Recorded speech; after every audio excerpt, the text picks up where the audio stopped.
देखिए अपने बात कर रहे थे तैतीस सागर जो था और ये वर्तमान इसका स्वरूप था। ये क्या था? इसका वर्तमान स्वरूप था। देखिए इसके बाद क्या हुआ, अब जो वेगनर ने बताया कि इस स्थलाकृति को, ये जो आकृति हैं, ये जो महाद्वीप है, ये जो हमारा अंध महासागर है, इसको ये जो उत्तरी अमेरिका का पश्चिमी तट और दक्षिणी अमेरिका का उत्तरी अमेरिका का पूर्वी तट, दक्षिणी अमेरिका का पूर्वी तट और अफ्रीका का पश्चिमी तट और यूरोप का पश्चिमी तट को आपस में मिलाया जा सकता है। तो उसने मिलाने पर मिलाया जा सकता है। इसके बाद में यहाँ पर जो चट्टान है, यहाँ पर जो चट्टानें हैं, यहाँ पर जो चट्टानें हैं, उनका जो काल है वो एक जैसा है, बनने का जो प्रक्रिया है वो एक जैसा है। यहाँ पर यहाँ का जो समुद्री तटों के ऊपर जो जीव पाए जाते हैं, यहाँ जो जीव पाए जाते हैं, उनका जो चलने का जो स्वभाव है, उनके जो पूर्वज थे वो क्या थे कि जब ये इनके पास था तो ये आगे लंबी दूरियों की यात्राएं करते थे। लेकिन आज वर्तमान में जो यहाँ पर लेमूर नाम की एक प्रजाति है जीवों की, वो इसके अंदर डूब के मर रहे हैं। तो उसके ऊपर कई बातें हुई थी और इसके बारे में आज हम बात करते हैं। तो हेडिंग लगाइए बच्चों, अपने वेगनर के महाद्वीपीय विस्थापन सिद्धांत के पक्ष में तर्क। वेगनर के महाद्वीपीय विस्थापन सिद्धांत के पक्ष में तर्क या प्रमाण कह सकते हैं इसको, प्रमाण। तो हेडिंग लगाइए, सिद्धांत के पक्ष में प्रमाण। क्या प्रमाण दिए वेगनर ने? सिद्धांत के पक्ष में प्रमाण देने हैं वेगनर की ओर से कि कौन कौन से उसने प्रमाण दिए कि वास्तव में ये सिद्धांत सही है। ठीक है, उसके बारे में हम बात करते हैं। तो प्रमाण में उसने सबसे पहले महाद्वीपीय विस्थापन से संबंध में प्रमाण उसने क्या दिया था? एक जिग्साफिट शब्द दिया था उसने, जिग्साफिट।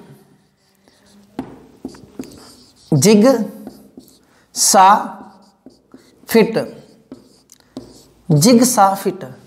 ये जिग्साफिट क्या है? देखिए अगर हम बात करें विश्व के नक्शे में तो ये हमारा ग्रीनलैंड वाला भाग हो गया और ये ग्रीनलैंड के यहाँ ये जो हमारा है, ये हम ये कह सकते हैं ये हमारा जो उत्तरी अमेरिका हो गया और उत्तरी अमेरिका के ये यहाँ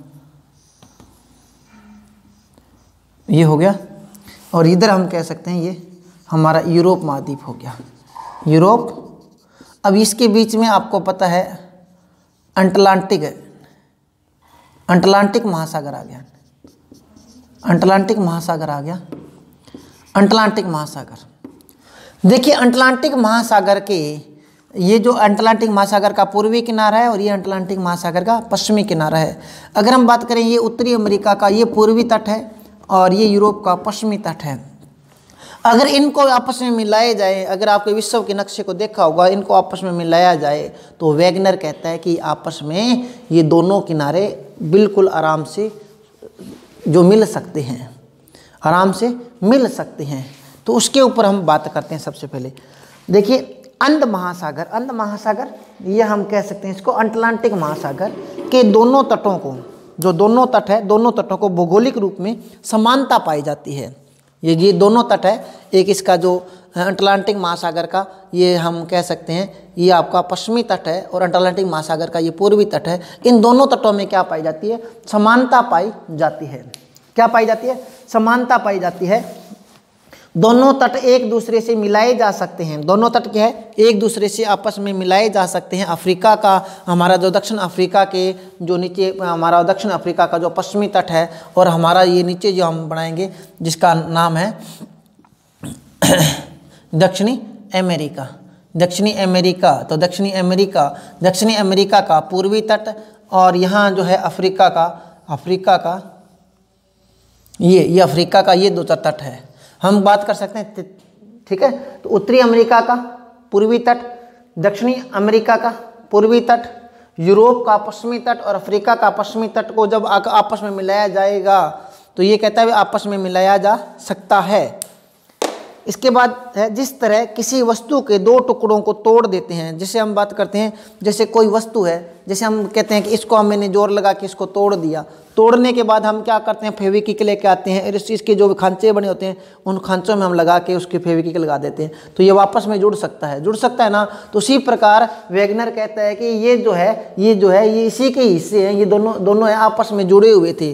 प्राचीन काल में क्या थे, जुड़े हुए थे, लेकिन वर्तमान में ये टूट गए हैं, वर्तमान में ये इसमें विस्थापन हो गया है।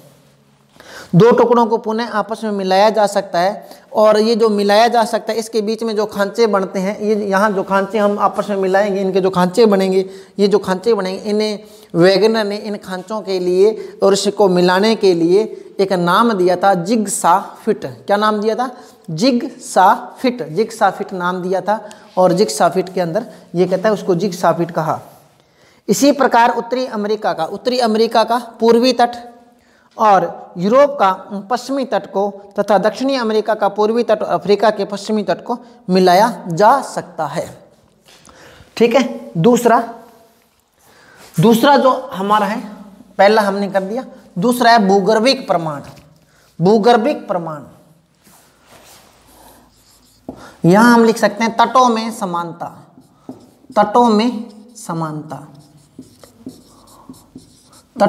समानता, ये इसके पहला प्रमाण था। दूसरा था भूगर्भिक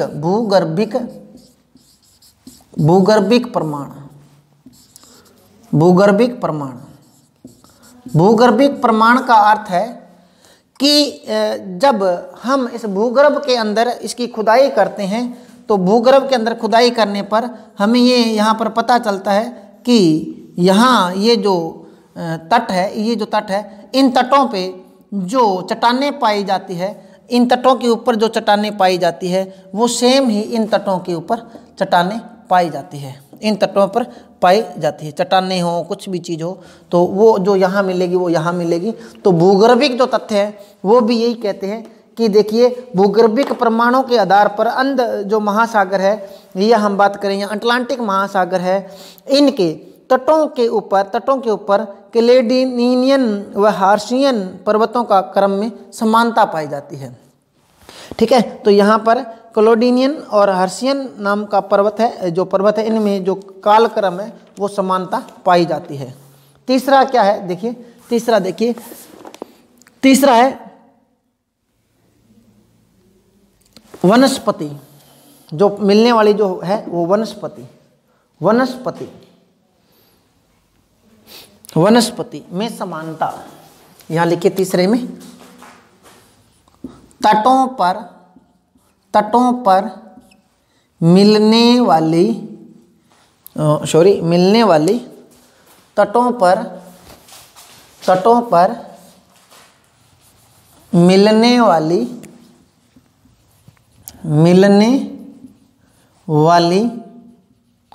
वनस्पति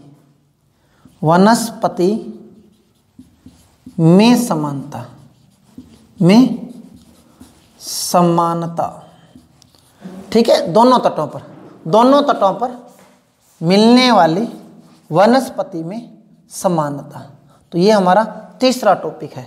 तीसरा क्या है, इसमें ये है कि ये जो दोनों तट है इनमें जो वनस्पति पाई जाती है उनमें वनस्पति में समानता है।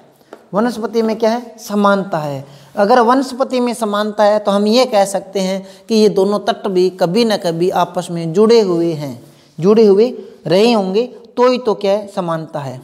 देखिए वनस्पति का भारत, दक्षिणी अफ्रीका, फोकलैंड, ऑस्ट्रेलिया, अंटार्कटिका में पाया जाना प्रमाणित होता है कि ये कभी स्थल आपस में मिले हुए थे। यहाँ के अलावा भी जैसे ऑस्ट्रेलिया है, ऑस्ट्रेलिया वो हमारा दक्षिणी भारत के नीचे से, दक्षिणी भारत से अलग हुआ था। अफ्रीका और भारत का जो कच्छ की खाड़ी है, अरब सागर का तट है, वो भी उससे, मेडागास्कर जो है उससे अलग हुआ है। तो इन तटों पे जो वनस्पति मिलती है और वनस्पति में समानता पाई जाती है, तो इससे ये सिद्ध होता है कि जो हमारी वनस्पति है या जो हमारा स्थलखंड था कभी न कभी आपस में मिला हुआ था।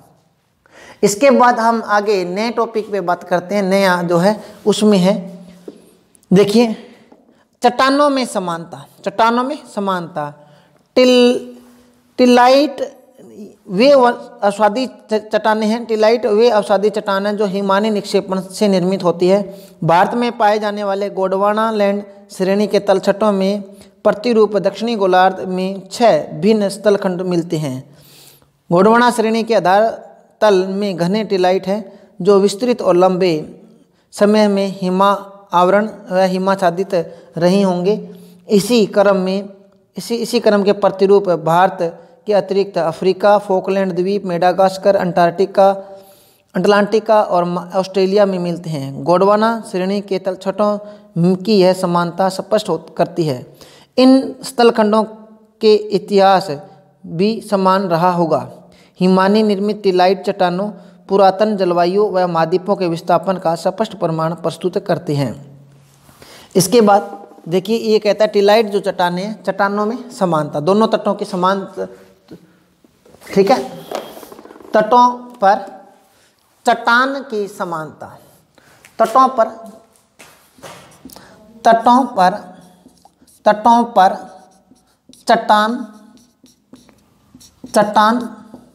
में समानता, ठीक है। इसके बाद आता है लेमूर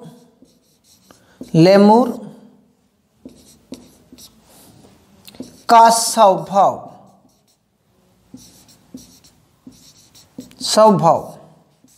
लेमूर एक प्रजाति है, लेमूर एक क्या है, प्रजाति है जो यहाँ पर निवास करती थी।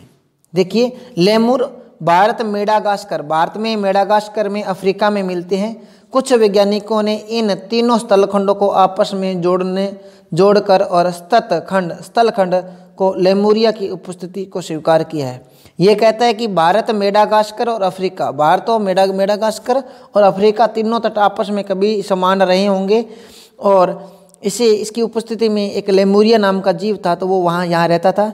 इसी प्रकार मेसोसारस नाम के छोटे रेंगने वाले जीव की अस्थियां दक्षिणी अफ्रीका के दक्षिणी केप प्रांत और ब्राज़ील के इरावर शेल समूह में मिलते हैं। इसके बाद दक्षिणी अमेरिका और दक्षिणी अफ्रीका के तट रेखा के साथ पाए जाने वाले आरंभिक समुद्री निक्षेप जुरेसिक काल के हैं।